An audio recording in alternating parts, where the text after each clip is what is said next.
Good day mga boss. Eto nga si Idol Snubadwa, meron na naman panibagong hint na ang isa daw sa mga poging player ay posibleng i-trade at ang kapalit ay isang big man. Opo, ang tinutukoy po sa nasabing trade ay merong picture ni Andrea Brillantes na kung saan sino nga ba ang player ang naliling kay Andrea Brillantes at naging boyfriend. Ito lang naman si Richie Rivero. Si Richie Rivero ay nasa Phoenix Fuel Masters na matagal na pong pinag-uusapan na nagkaka-interest nga ang tropang Giga dito. Dahil nga sa talento na meron ito sa attacking ability, shot blocking ability, meron po rin po ito. Pero alam nyo po, ang isa sa pinag-aagawan sa kanya, yung kanyang karisma dahil sa dami po ng fans neto na gusto nga ng tropang Giga. Hindi lang ang tropang Giga nagkakagusto ditong kunin ito ha, including na ang San Miguel Bearmen at si Coach Tim Con. Pero alam nyo ba na ang negotiation na nagaganap ngayon ay para sa Phoenix Fuel Masters at sa Blackwater Bossing. Pinag-uusapan nga nila ito ngayon dahil nga gusto ng Blackwater Bossing na ibigay ang kanilang big man dahil nga nagkakaproblema sila sa negotiation ng extension ng kanilang contract.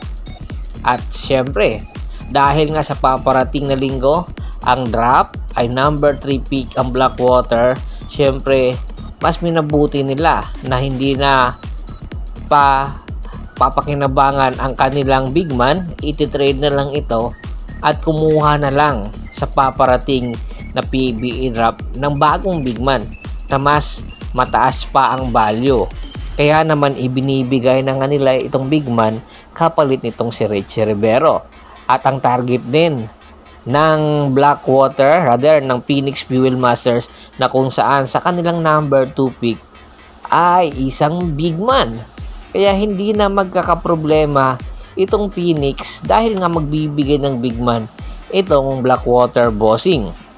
Ang tanong, sino ang kukunin ng Blackwater Bossing kung sakasakali? Dahil ang available na best player ay ang mga guard.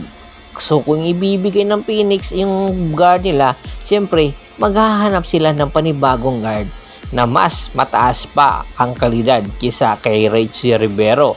Ito ngayon ang tinitingnan posibilidad kung bakit nakikipag-negotiate itong Phoenix at ang Blackwater Bossing, at ang magiging kapalit daw ay itong si Christian David na napapabalita ngang mag-i-expire na ang kontrata ngayong buwan.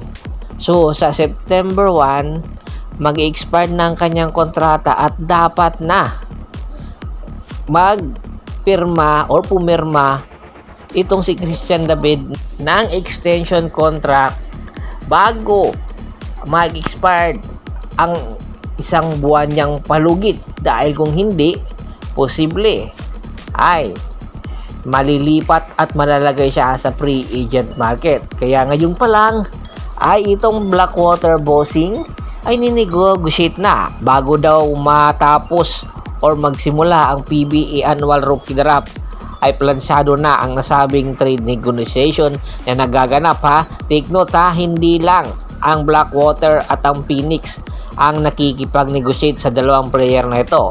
Baka mayroon pa mas magandang offer yung kabila. Siyempre, hahanapin talaga ng bawat kupunan yung maganda ang offer.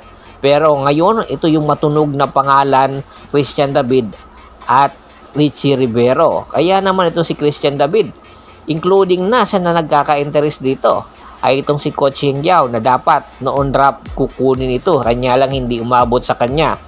Malaking bagay sa isang kupunan itong si Christian David kung makukuha ito dahil isa itong big man na meron outside shooting ability. Kinakailangan lang dagdagan pa ang kanyang mga arsenal at pahinugin ang batang ito. Tiyak magiging superstar ito sa hinaharap sa PBA.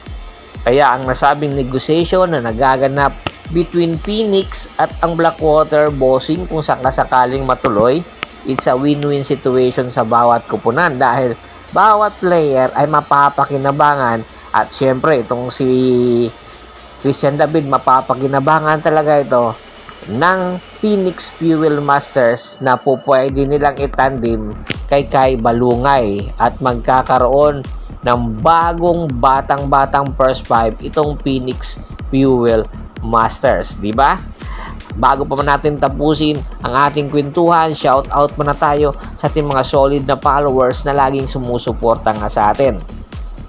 Kay Kagawad, kat sa kinudukusin ng Hagonoy Bulacan, Anthony Lucky Alon at sa Lucky Alon family, Scott Ranger, Jerome Sideño, Rene Dineros, syempre kay Sir Yornel Belches, Yunel Alicante, Ricky Lanza ng Ricky Rider TV ng Tansa Cavite, Julius Roche, Ronald Gato, Cristo Mariscal at Rafael Branya. Pakibisita na rin po ng Facebook fanpage ko na Hapris PH3 na po dahil po na-disable na naman po yung Tunaken at syempre yung Pulgoso at Boss Tor. Hanggang sa muling kwentuhan, maraming salamat po.